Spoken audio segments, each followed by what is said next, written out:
Gods of Death. Chapter 9. Meeting at Karnak Temple. Ra stood at the center, his presence commanding silence. "Order! We must bring order to this chaos," he declared, his voice echoing through the temple. "And look how well you kept the order, Ra," said Sobek, the god of the Nile. "Now you got the chaotic set raging havoc," he cried out. "This is not Ra's fault, so keep your mouth shut," said Basset, the goddess of protection. "Quiet, all of you! This is not about fighting amongst ourselves, it's about avenging my husband," yelled Isis, the god of healing.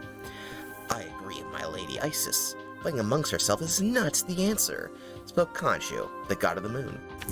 "Why don't we just kill him now? I hunger for his blood," shouted Sekhmet, the god of war. Ra raised his hand for silence again. "We will not stoop to Set's level. We must be strategic and unified in our approach."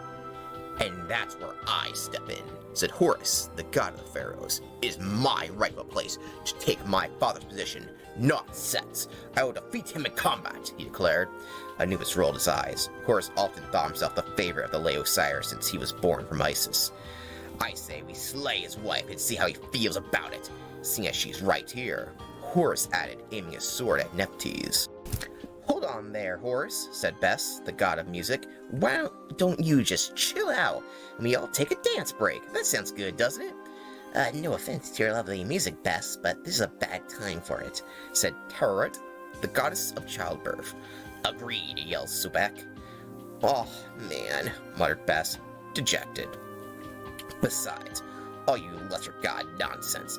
I see no reason not to avenge my father by slaying the woman who caused this. It's like we need a gods of decay and darkness anyway," yelled Horus, stepping closer to Nephthys. Anubis moved between him before Horus could do anything. "Step aside, doggy," Horus screeched from his beak. "You're not laying a finger on my mother, featherbrain," Anubis snarled back. They shot back, glaring looks. "That's enough, boys," yelled Basset, bringing her shield between them. "Ra doesn't want bloodshed here," she said firmly.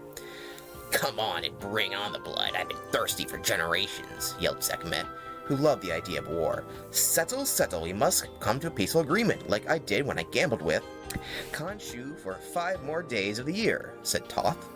"I'm still bitter about it," muttered Khonshu. "Peaceful resolutions are the only way forward," Ra declared, his voice echoing through the chamber. "We must strategize and work together if we are to restore balance and defeat Set." "Well, it sounds like you could use my help then." The voice, though unfamiliar and most instantly recognizable to Anubis, is none other than the demon king of Abrahamic mythology, Lucifer. "And who are you? You don't look like any Egyptian god I've ever seen," asked Terret. "That's because I'm not from your ancient religion, Lucifer," replied with a sly smile. "I'm the Prince of Darkness, at your service, the great and powerful deities of Egypt, the ones the great pharaohs descended from." He gave a deep, exaggerated bow, his eyes glinting with mischief. Some of the gods seemed amused by his theatrical entrance, while others remained skeptical and wary. "Why are you here? We have never encountered you in our domain before, and your religion has caused us many problems," asked Isis in a stern voice. "Well, you see, I've been making my way around the gods, and I have already asked for help from many, and I wasn't planning on stepping on boundaries like this, but when I heard that dear, poor Osiris has passed, I thought it would be the perfect time to offer my assistance." "You told me something different before," said Anubis. "Anubis, you know of this creature?" Ra asked, sounding worried. "Oh, don't worry, your excellency. Your loyal Anubis would never disobey you," said Lucifer with a smirk. "Get on with it before I spill your guts," yelled Sekhmet, licking her lips. All right, since you aren't exactly ready to track down Set, I thought I could bring him back here with some of your help. Then you could put him on trial, or kill him, or whatever you want. I have the means to travel far and fast, but if I do, you'll owe me a favor." "And what is this favor?" asked Ra.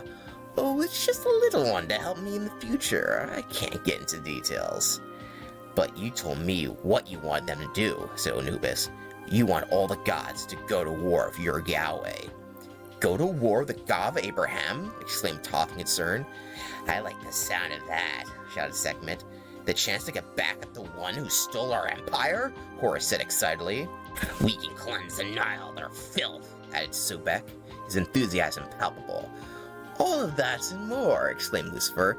Hang on, going against that army isn't going to be easy, and we don't know if we can trust this demon, snapped Isis.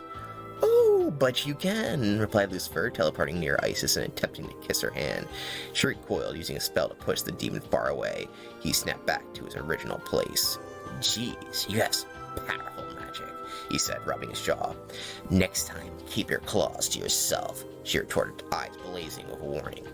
Ra raised his hand once more. We must focus on the task at hand. If we decide to accept Lucifer's help, it will be on our terms, with strict conditions. We will not rush into anything without thorough consideration. Enough of this, cried out Sekhmet. You would have us wait when blood needs to be shed now. She arose, walking towards Lucifer. I agree with Sekhmet, replied Horus. I will get my revenge on Set, even if it kills me. Who also joins Lucifer. Hold on, we must all agree to this, said Ra, his voice firm. Enough procrastinating, Ra, said Sobek. I'm tired of being forgotten, he says, with sorrow in his voice, and also joins Sekhmet and those who were heading towards Lucifer. A giant smile crossed the Demon King's face. Listen here, I don't care who you are or how much power you have, but I am the king around these parts, declared Ra.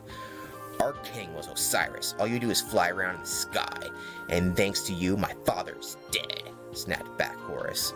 Other gods began to rise as well, including Khonshu. I hate to say this, Ra, but I'm going with them too.